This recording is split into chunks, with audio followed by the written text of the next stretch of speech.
Eh bien, c'est parti, chers élèves de 5e, pour un tuto sur le calcul littéral. Je sais que c'est difficile, donc j'ai décidé de faire une espèce de résumé à travers 8 exercices, ou 6 exercices, on verra, va vous permettre de bien appréhender complètement cette notion.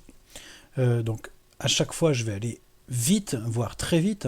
Ce que je vais vous demander, c'est à chaque fois soit de faire pause, soit d'utiliser le PDF que je vous ai envoyé en même temps, de le faire et seulement de regarder les corrections. Allez, c'est parti.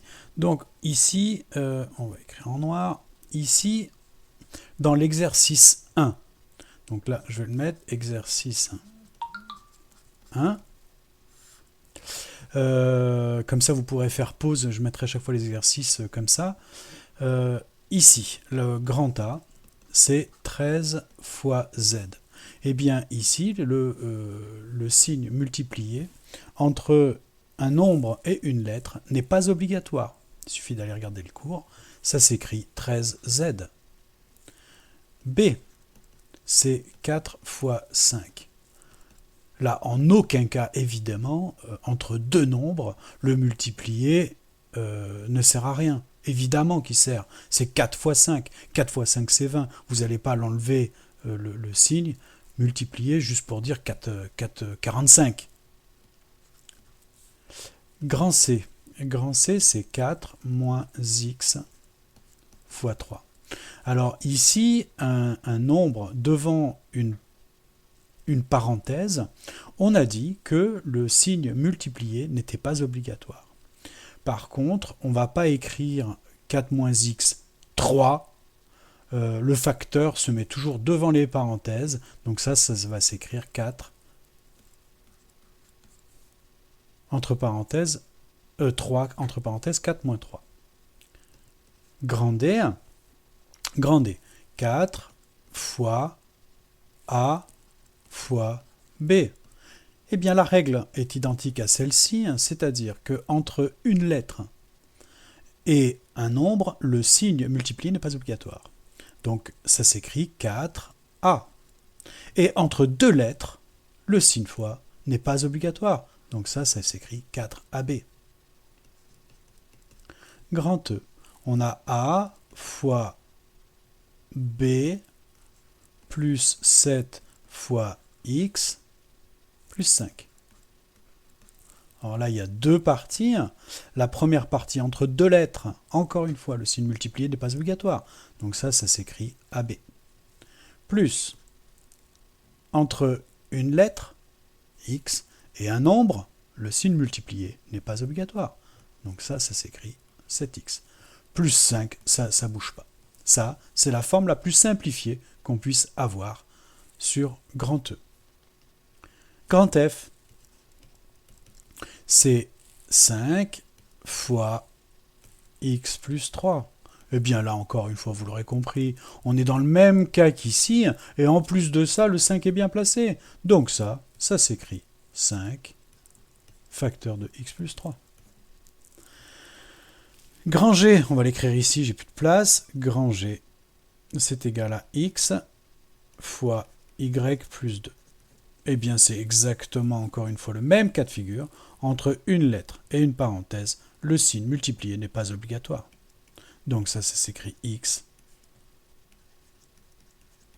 Et ça se lit x facteur de, entre parenthèses, y plus 2. Voilà pour l'exercice numéro 1. Bon, ça, vous l'avez compris, hein, c'est assez facile. On va virer ça. Hop.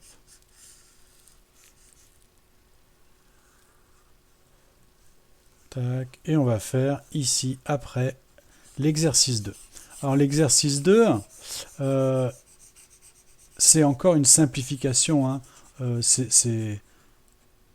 Vous allez être vraiment habitué à ça. Allez, exercice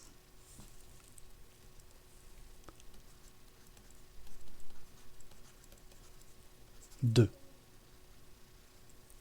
L'exercice 2, on a grand A qui est égal à 3 fois A fois 5. Ça, les signes multipliés entre une lettre et un nombre ne sont pas obligatoires. Maintenant, on ne peut pas écrire 3 à 5. Ça ne veut rien dire. Donc, la multiplication étant commutative, c'est-à-dire qu'on peut commuter, le 5, on peut le commuter ici, ou le 3 là-bas, mais ce qui nous arrange ici, c'est de commuter le nombre 5 avec le nombre 3, pour avoir les nombres ensemble et la lettre toute seule. En effet, je ne sais pas si vous vous rappelez, mais 2 fois 3, c'est 3 fois 2. Donc, ici, 3 fois A fois 5, c'est 3 fois 5 fois A. 3 fois 5 fois A, ça fait 15A. Le signe entre le nombre et la lettre n'est pas obligatoire. 15A. B. 8 fois A fois B fois 3. C'est exactement la même chose. C'est 3 fois 8 fois A fois B. 3 fois 8, ça fait 24. 24 fois A fois B, ça s'écrit 24 AB. Le signe fois n'est pas obligatoire entre la lettre et le nombre. Grand C. Grand C, c'est 2 fois A plus 5 fois A. Là, on va dire c'est un petit piège, mais rien de grave. Entre 2 et A, on n'est pas obligé du signe plus, donc ça c'est du signe fois. Donc ça s'écrit 2A plus, ici, la même chose, 5A. Mais on peut encore réduire, on peut simplifier. Des A, j'en ai combien? Si vous remplacez A par abricot, j'ai 2 abricots plus 5 abricots. Je vais donc avoir 7 abricots. Autrement dit, on pouvait écrire A facteur de 2 plus 5. 2 plus 5, c'est 7. Ça fait 7 abricots. 7A. Grand D. Grand D, eh bien, on a 3 fois x moins 4y. Entre une lettre et un chiffre, le signe multiplié n'est pas obligatoire. Tiens, j'ai oublié ici celui-là. C'est donc 3x moins 4y. Est-ce qu'on peut faire mieux? Non. Si on remplace y par x par xylophène et y par Yankee, on a ici 3 xylophènes moins 4 Yankee. On ne peut pas soustraire des xylophones à des Yankees. C'est impossible. Ok. 2. Le grand E, c'est 3 plus 2 fois 1,5 fois pi. Pi, vous vous souvenez, c'est une lettre. Donc, ça remplace 3, 14, etc. Ici, 3 plus.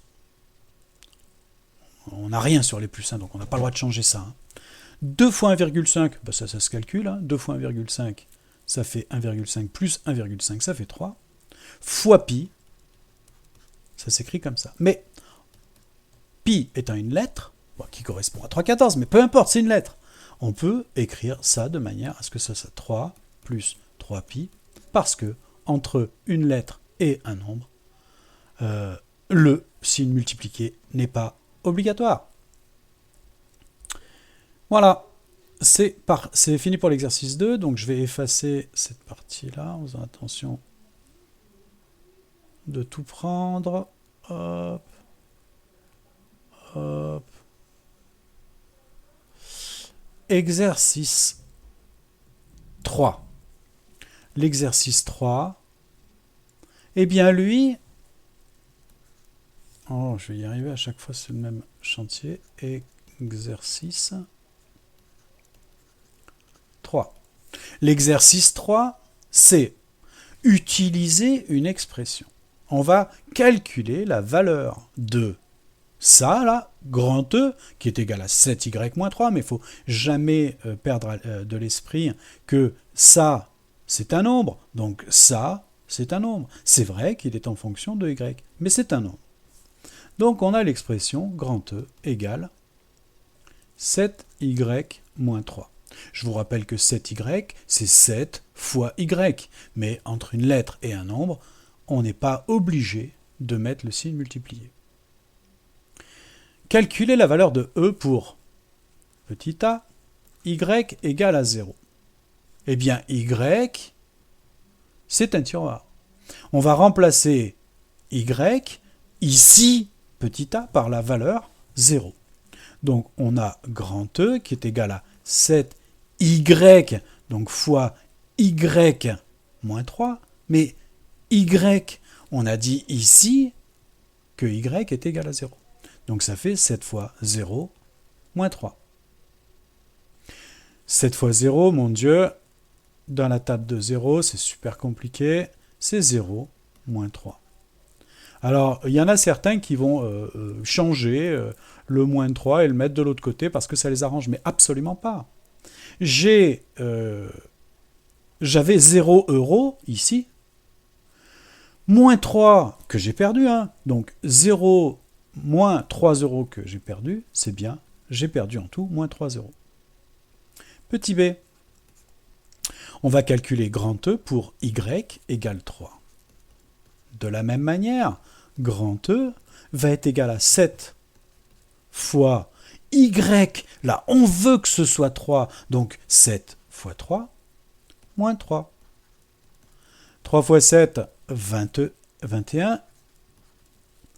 Moins 3, j'avais 21 euros, j'en perds 3. Il m'en reste donc 18. Petit c, pour y égale 1,2. Pour y égale 1,2, bien grand E va être égal à 7 fois 1,2 moins 3. 7 fois 1,2, donc 7 fois 2, 14. 7 fois 1, 7 et 1, 8, ça fait 8,4. Moins 3.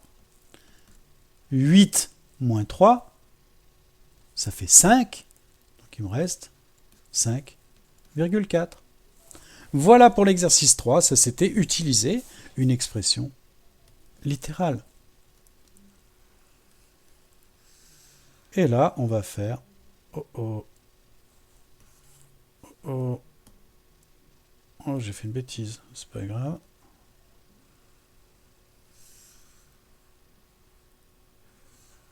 Hop. Et hop. Allez. Ça, hop. C'est parti pour... Je me suis pas fait avoir. C'est parti pour l'exercice 4. L'exercice 4. Là, il faut dire dans chaque cas si l'égalité est vraie pour x égale 4. Alors, on va le remarquer. X égale 4. Est-ce que petit a 8 fois x plus 5 égale 37 est vrai? Alors déjà, moi je vais l'écrire mieux, hein, parce que 8 fois x, c'est moche. Ça donne 8x plus 5 égale 37. Mais c'était pour vous rappeler que 8x, hein, ça s'écrit aussi 8 fois x. Donc ici, on veut savoir si ça c'est vrai pour x égale 4. Eh bien, on remplace x par 4. Parce que x égale 4. 8 fois 4 plus 5. 8 fois 4, 32, plus 5,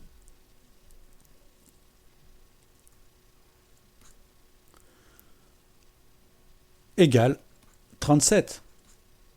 On a bien vérifié ici que pour x égale 4, la valeur de cette partie-là est bien 37. Je vais vous le faire d'une manière différente pour petit b, qui sera un petit peu plus d'ailleurs mathématique, je me suis un peu emballé. Pour b, il faut vérifier si 6 fois x moins 3 est égal à 7 fois x. Autrement dit, on va vérifier si 6x moins 3 est égal à 7x. Eh bien, je vais calculer d'une part... Oh là là, mon Dieu. Le trait de fou. Je vais calculer d'une part 6x moins 3 pour la valeur de x étant égal à 4. Donc 6x moins 3 est égal à 6 fois 4 moins 3. Parce que x égale 4. 6 fois 4, ça fait 24. 24 moins 3, ça fait 21.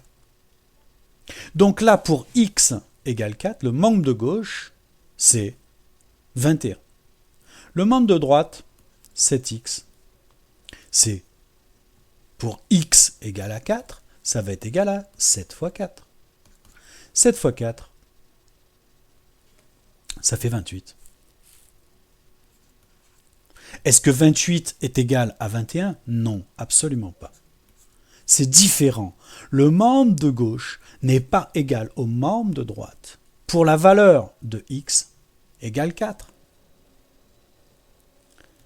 J'espère que vous l'avez compris, celui-là, il est un petit peu plus difficile, mais bon, si on s'y prend bien, si on teste vraiment notre égalité, comme on vient de le faire, eh bien, il n'y a pas de problème. Et là, je ne me suis pas embrouillé. Maintenant, pour... Ah, j'avais fait le B. J'ai fait quoi, le B? Oui, j'ai fait... Maintenant, le C. Oh. Le C. Le C. C'est 2 fois, entre parenthèses, x plus 3. Est-ce que c'est égal à 18 moins x pour x égale, encore une fois, 4? Alors, encore une fois, on va... Je vais prendre la règle. Waouh, la règle. J'ai pas encore fait ça. La règle. Ah, tac. Mon Dieu.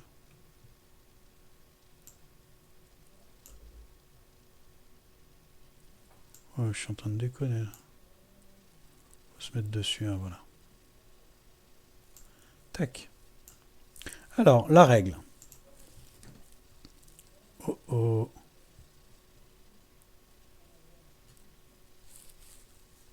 La règle. On va faire... C'était long pour entrer à la règle, mais bon. Ça vous fait réfléchir un peu en même temps. Tac. Pour le membre de gauche. Le membre de gauche s'écrit aussi de x plus 3. X étant égal à 4, ça pour x égale 4, ça va être égal à 2 facteur de 4 plus 3. Priorité à la parenthèse, ça fait 2 facteur de 4 plus 3, 7. Et ça, 2 fois 7, ça fait 14. Le membre de droite, c'est 18 moins x. 18 moins x, pardon, ça va être égal à, pour x égale à 4, 18 moins 4. Et j'ai 18 €, j'en perds 4, il m'en reste 14. Donc, notre égalité est vraie pour x égale 4. Voilà.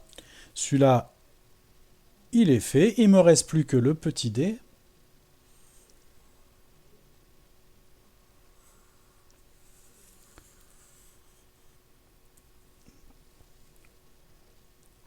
Il me reste plus que le petit d qui est... Oh, c'est intelligent ce truc-là. Ça m'a laissé la petite barre. Alors, d qui est égal à... On va reprendre le noir. 9 plus 3x égale 5 fois x plus 1. Est-ce que ça encore c'est vrai pour x égale 4?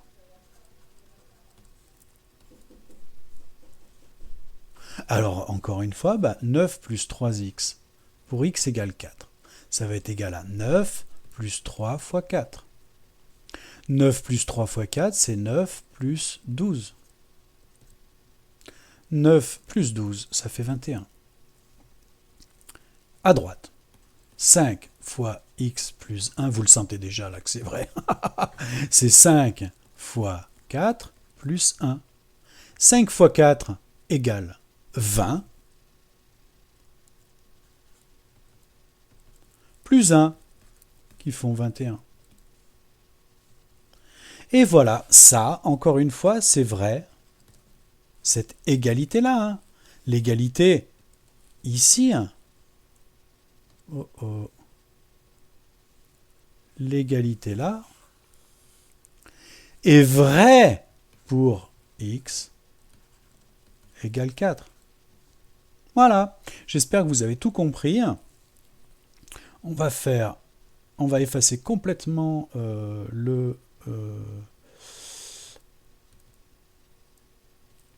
effacer la zone, et puis là on va aller chercher l'autre partie de l'exercice, qui est, je sais plus où, qui est peut-être par là. Alors on va essayer de faire vite. Un fichier, ouvrir. C'est lui. Et voilà, on a ici, on va faire une copie d'écran, hop. Windows Maj S. Windows Maj S. Ah, mais c'est pas ça que je veux. Hop. Windows Maj S. Désolé pour l'attente, hein, mais c'est pas grave. Hein. On va faire avec. Et on va prendre ici les 4 exercices qui sont juste après. On reprend notre tableau. Oui, j'ai compris. On reprend notre petit tableau blanc. Et on colle ça là-dessus, et pour qu'on puisse voir un petit peu mieux, on va le mettre en... pas trop gros non plus, hein. Moi je vais pas avoir de place. Allez, c'est parti pour l'exercice 5. Ah, c'était pas trop long, hein, j'espère. Exercice 5.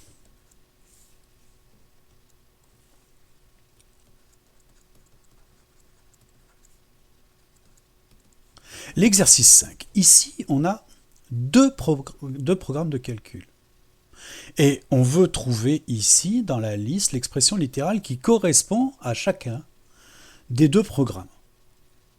Alors, moi, avant de regarder ça, qu'est-ce que je fais? Je vais effectuer le programme comme si j'étais une machine dont on me demandait effectue ce programme, ces lignes de programme.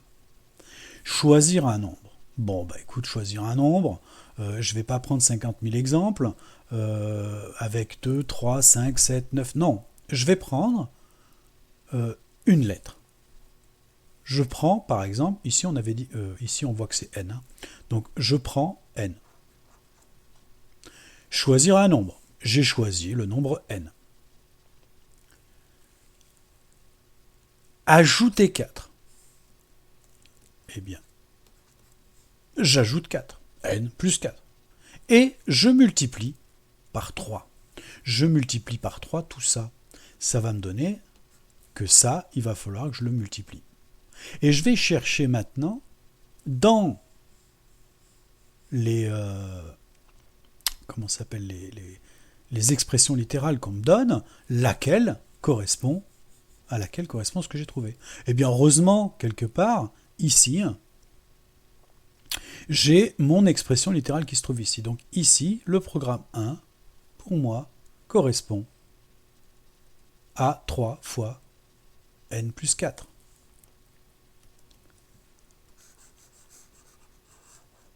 Ok, maintenant, le programme 2. Choisir un nombre, toujours je choisis n.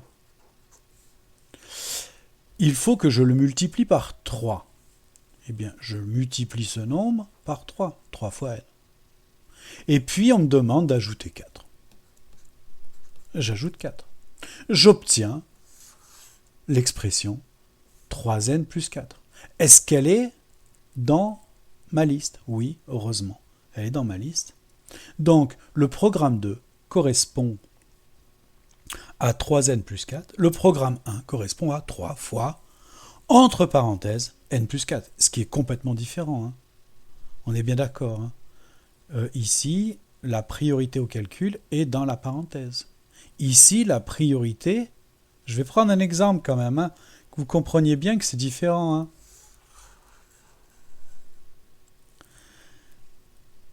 si je prends 3 fois n plus 4 pour, on va dire, n égale 3, eh bien ça, c'est égal à 3 fois 3 plus 4, c'est égal à 9 plus 4, c'est égal à 13. L'autre expression, 3 fois, entre parenthèses, n plus 4. Pour n égale 3, encore une fois, ça va donner 3 fois, entre parenthèses, 3 plus 4. Ça, c'est égal à 3 fois 3 plus 4, c'est combien? C'est 7. Et 3 fois 7, ça fait 21. On voit bien que ça et ça, c'est complètement différent. La priorité est à la parenthèse d'un côté et à la multiplication de l'autre.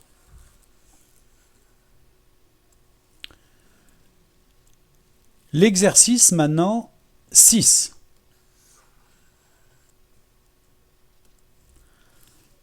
Exercice 6. Exercice 6. Voici un programme de calcul. Calculer le nombre obtenu si on choisit comme nombre de départ 5, 1,2, 0, 3,5. Donc, on est parti. Moi, j'ai envie, ici, de le faire. Bon, pour le premier, pour le petit a, on va le faire comme il l'indique. Choisir un nom. Donc, on est obligé de choisir 5. Pour le petit a, je parle. Petit 1, petit a. 5. On a choisi 5. On ajoute 4. Et on multiplie par 5. Je multiplie par 5. Ça me donne 5 plus 4, 9, fois 5.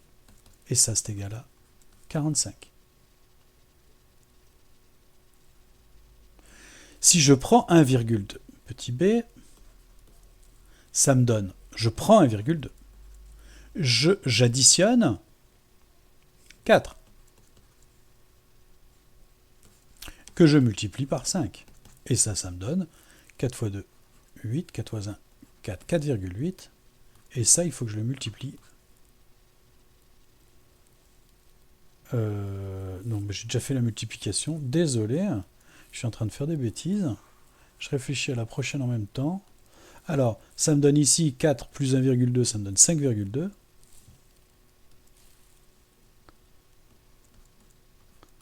Fois 5. Alors 5,2 fois 5, 5 fois 2, 10, 0, 5 fois 5, 25 et 1, 26. Ça devrait me donner 26. Bon, vous ferez les calculs à la machine, hein, vous. Moi, j'ai pas de machine, j'ai rien du tout. Au cas où, vous vérifierez. Après, le petit c. J'ai 0 plus, ajouter 4, fois 5.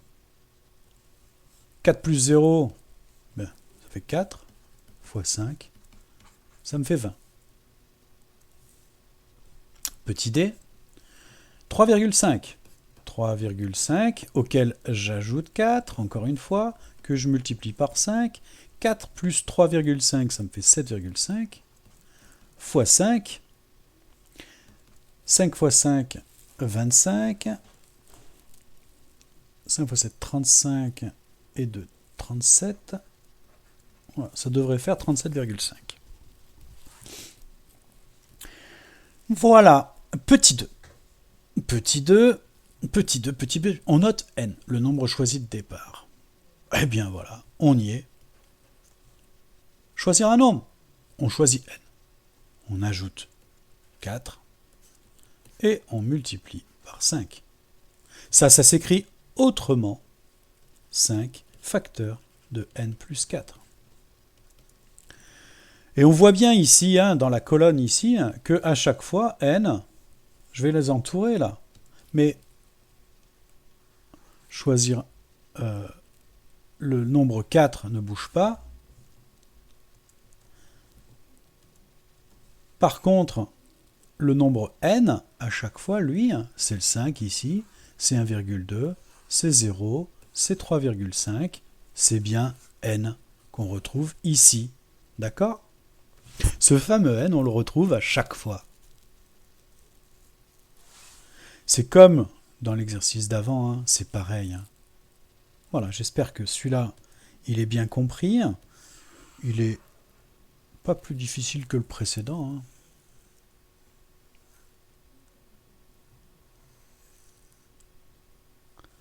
Allez, exercice 7.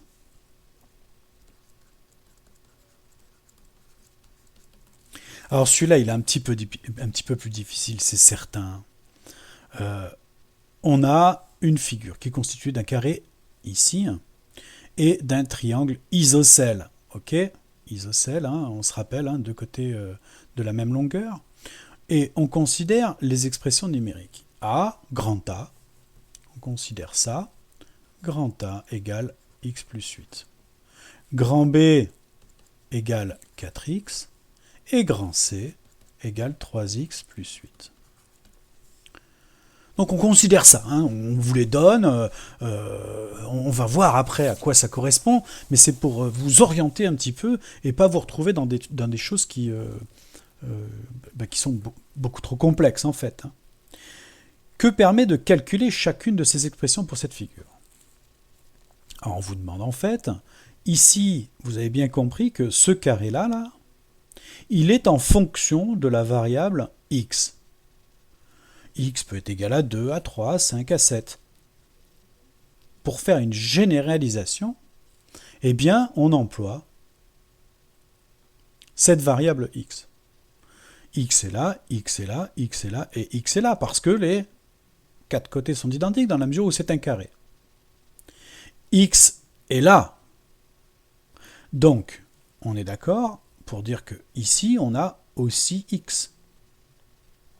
Je vais essayer d'écrire en tout petit. Ici, on a x. Ici, on a x. Oh là là. Ici, on a x. Et ici, on a x. C'est parti.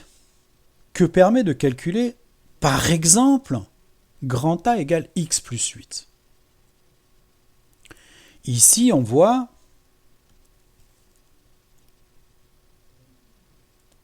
que la valeur de ce côté-là, c'est 4. Que la valeur donc de ce côté-là, c'est aussi 4. On ne voit plus maintenant. Ben regardez, x plus 8, ce serait x plus 4 plus 4. Qu'est-ce que c'est que ça? Eh bien, x, c'est ça, plus 4 plus 4. Eh bien ça, tout bêtement, c'est le périmètre du triangle. Ok? Donc, grand A est le périmètre du triangle que l'on a ici isocèle. Voyons 4 fois x. Ben là, vous l'avez tout de suite compris. Hein. Grand B, maintenant, égale 4x. Qu'est-ce que c'est que 4x? 4x, c'est x plus x plus x plus x. J'ai bien 4x. Qu'est-ce que c'est que 4x ici? Eh bien 4x, grand B, et le... Allez, sur le bout des lèvres, vous l'avez. Le périmètre aussi du carré. Ne pas confondre, hein, attention, ne pas confondre comment ça s'appelle? J'arrive plus à réfléchir. Le périmètre et l'aire. Hein. Attention, hein, le périmètre, c'est le contour de la figure. Alors le contour de la figure, ben, parlons-en. Le contour total de cette figure, c'est combien? Eh bien, si je pars d'ici, je vais grabouiller dessus. Si je pars d'ici, ici, j'ai pris x. plus, ici, je prends encore x. Ici, je prends combien? Je prends 4. Ici, je prends combien? Ben, je prends aussi 4. Ici, pour terminer, je prends x. Eh bien, ça, c'est égal à quoi? Des x, j'en ai combien? J'en ai un ici et un ici. J'ai donc 3x. Plus 4, bien, plus 4, ça fait 8. Hein. Eh bien ça, 3x plus 8, on s'aperçoit que c'est grand C. Grand C est donc le périmètre de la figure totale. Ok? Donc, ça c'est fait. On a vu à quoi était égal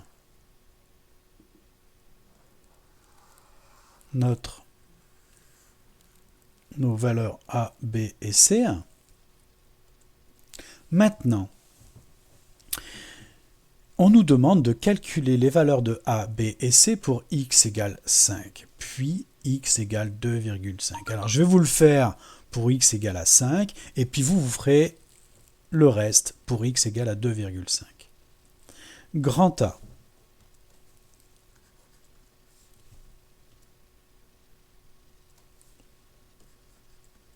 est égal à quoi? Grand A est égal à x plus 8. Et pour x égale, on a dit 5, que vaut grand A? Ça veut dire en fait si le carré avait 5 de côté. Si le carré avait comme valeur de côté 5, ici pardon, on est sur le x plus 8, on est sur le périmètre du triangle. C'est moche que j'ai fait. Hein. Mais vous vous rappellerez de combien c'est. Hein. Grand A, donc le périmètre du triangle, va être de 4 plus 8. Et donc 4 plus 8, ça fait 12. Si c'était des centimètres, eh bien le périmètre du fameux triangle ici, pour x égale 5, serait de 12 cm. Grand B. Grand B est égal à 4x. 4x, je vous rappelle, c'était donc le périmètre du carré. Eh bien, si x égale 5, alors le périmètre du carré serait de 4 fois 5, ça fait 20. Le périmètre du carré serait donc de 20 si la valeur de B était si la valeur de x était de 5. Maintenant, grand C, c'est 3x plus 8. Alors, je vous rappelle que grand C, c'était le périmètre de la figure totale. Donc, pour si x égale à 5, alors, grand C va être égal à 3 fois 5 plus 8. 3 fois 5, c'est 15, plus 8, ça fait 23. La valeur du périmètre de notre figure pour x égale 5 serait de 23. Maintenant, je vous laisse calculer pour x égale à 2,5. Donc, quelles seraient les valeurs de A, B et C pour x égale à 2,5?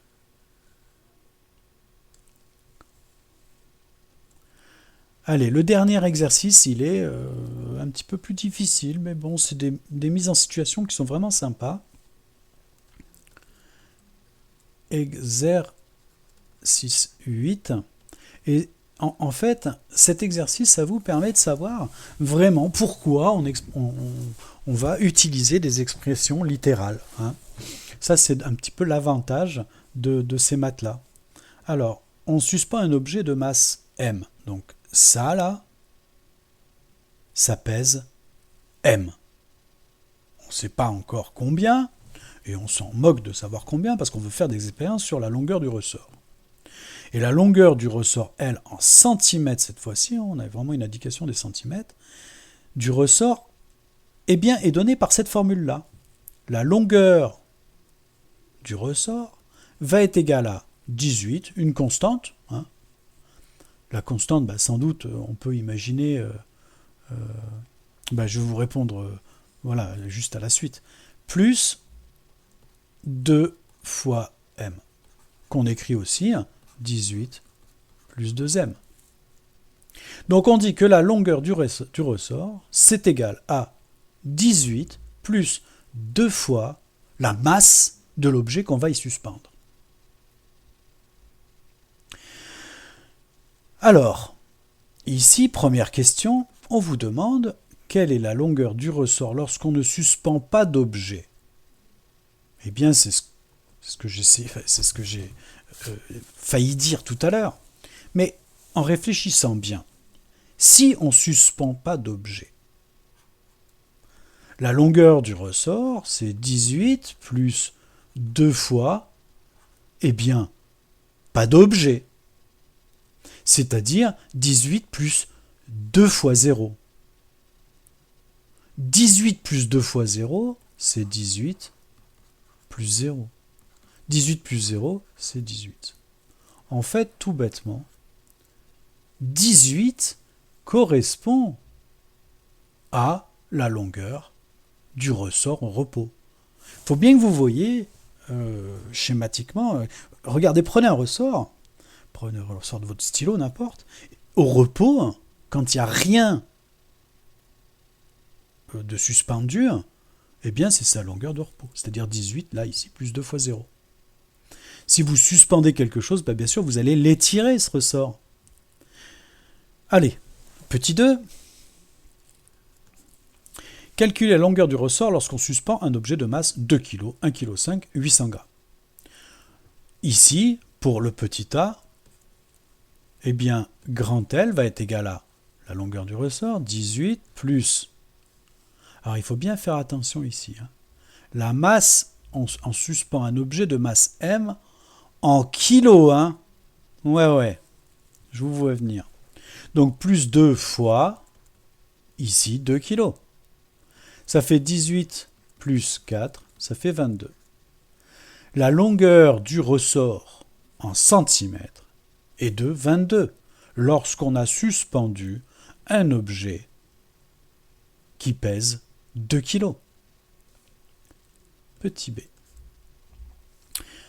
Avec un objet qui pèse 1,5 kg. Alors on devrait s'attendre, avec un objet de 1,5 kg, à un résultat plus faible. C'est-à-dire que le ressort risque à un moment donné d'être moins long. Hein. On va vérifier quand même. 18 plus 2 fois 1,5, ça fait 18 plus 2 fois 1,5, ça fait 3. 18 et 3, 21. Eh bien, heureusement, on a un ressort ici qui mesure 21 cm pour un objet de 1,5 kg et de 22 cm lorsque l'objet fait 2 kg. Petit c. Alors c'est un petit piège, 800 grammes, c'est pas des kilos. Donc, pour tous ceux qui auraient éventuellement voulu multiplier par 800, vous retrouveriez avec un ressort qui fait je ne sais pas combien de millions de mètres de long. J'exagère. Donc, attention, 800 grammes, ça correspond à 800 grammes. 800 grammes correspond à 0,8 kg. Marrant, il me fait les petits zéros là. Alors ça, donc, ça me fait la longueur du ressort pour un poids accroché de 0,8 kg. Ça va être à 18 plus 2 fois 0,8, ça fait 1,6. 18 plus 1,6, ça me fait 19,6. Et heureusement, ici, on a un ressort qui est moins allongé que dans les deux cas précédents où c'est 1,5 kg et ici 2 kg. Voilà, on en arrive à la fin de ces révisions. Je le sais, que c'est un petit peu long. D'accord? Je le sais. Oh, wow, wow, wow, wow. Bon, de toute façon, je m'en fous, j'ai plus rien à vous dire. Donc ça, je sais même pas où c'est, peu importe. On va faire ça, voilà. Donc, je vous souhaite d'avoir vraiment compris. Si vous avez compris ça, c'est parfait. Il faudrait que vous repreniez, je pense, sincèrement, ces exercices après correction. Hein. Vous les avez fait tout juste, et puis vous avez vu la correction, c'est tout juste, c'est parfait. Même refaites-le une fois derrière. Par contre, pour tous ceux qui ont un petit peu des difficultés, ne croyez pas, à un moment donné, qu'en ayant vu la correction, vous l'avez compris. Pas du tout. Hein. Regardez le tuto sur apprendre, comprendre, assimiler. Vous avez juste une phase de compréhension. Donc faites bien attention ici. Une fois que vous avez vu la correction alors que vous aviez fait faux, eh bien vous devez impérativement vous laisser une petite heure et puis le reprendre derrière. Allez, je vous souhaite à tous un bon week-end et puis amusez-vous bien. Ciao, ciao.